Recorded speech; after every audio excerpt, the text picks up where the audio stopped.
Hello and welcome. With less than 24 hours to go, 2 years of tough campaigning by Senators Barack Obama and John McCain is finally approaching the finishing line. Pollsters and pundits have predicted an Obama victory, maybe even a landslide. Nationally, he's ahead by about 7 points, but because of America's electoral college system, the candidate's White House aspirations actually lie in the crucial swing states, where Obama is also leading.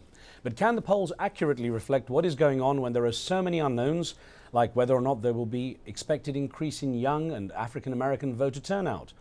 McCain's known for his comebacks and has defied the odds most of his life.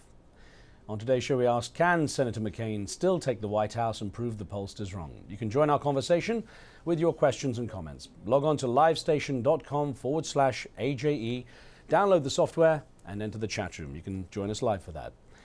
Well, joining me now from New York is Michael Maslansky, the president of the prestigious polling firm Luntz Maslansky Strategic Research. And although he does extensively work for Republican candidates, he argues that the race is probably over for Senator McCain. From Long Beach, California, Chris St. Hilaire, the president and founder of M4 Strategies, joins us. He's a Republican pollster who believes that Senator McCain is still in the race and that basically we should throw the polls out. He says that the youth and African-American vote has never had the kind of turnout that Senator Obama is counting on. And here in Washington, D.C., I'm joined by Sam Rogers, an analyst with the independent polling firm Zogby International. He says it's still too close to call. Gentlemen, I welcome you to the show. And Mike Maslansky, if I could start with you there in New York and just get your opinion on whether Senator McCain has any chance at all of pulling off this race. Well, I think when the biggest opportunity you have to change the debate in the last week of the election is Saturday Night Live, you've got a tough road ahead of you. And I think that Senator McCain, there are few, if any, realistic paths to victory for him. I think that you may be able to quibble with a poll here or a poll here, a poll there, but when you look at the polls overall and you look at the differences in methodology overall, you have to come to the conclusion that the gap in the key swing states is just too big to overcome, that any victory by McCain at this point would just be a tremendous surprise, really would require us to throw out the polls from now on. Well, Chris St. Hilaire, I know you're not such a big fan of going by what the polls say. What's your opinion with the comeback kid, as he's sometimes referred to? Well, I think there are not a lot of paths for a McCain victory tomorrow, but there certainly are a few.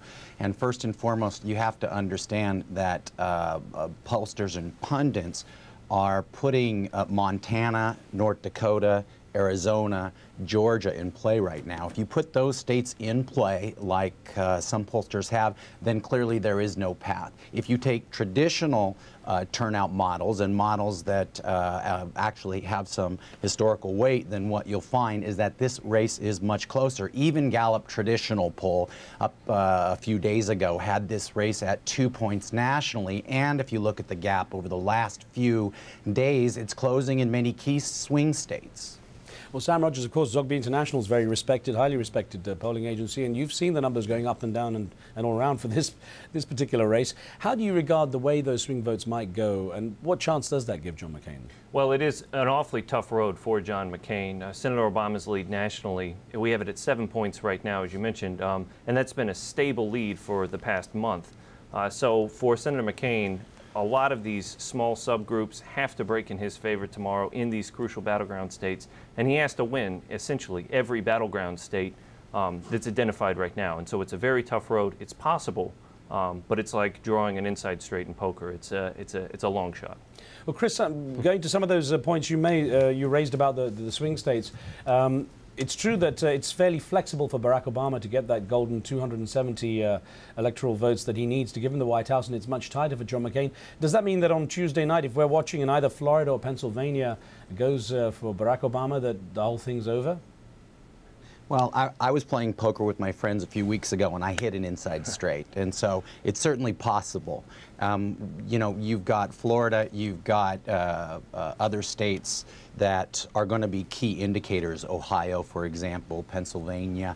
If those states go Obama very early, then it's going to be a long night for the McCain campaign. With that said, if he does go in virtually tied in Florida tomorrow, I believe he'll come out victorious, and then and he needs to pull off an upset in Pennsylvania, but the internal polls I've seen have shown that race closing.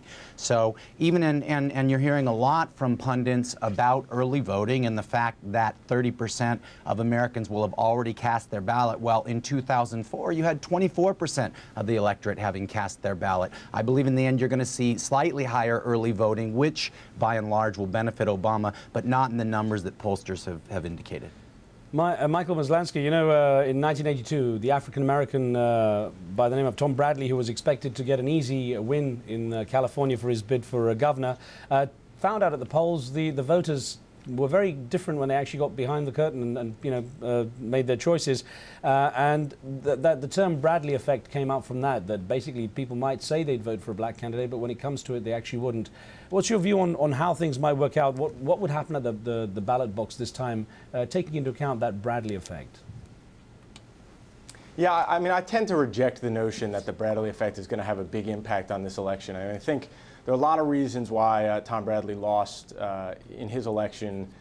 First, it was a generation ago, and I think that whatever you say about race politics in America today, things have changed in a generation. I think there are also, if you listen to some of these interviews that pollsters have during the course of these surveys, there aren't a lot of reasons to lie on the phone to an unknown pollster.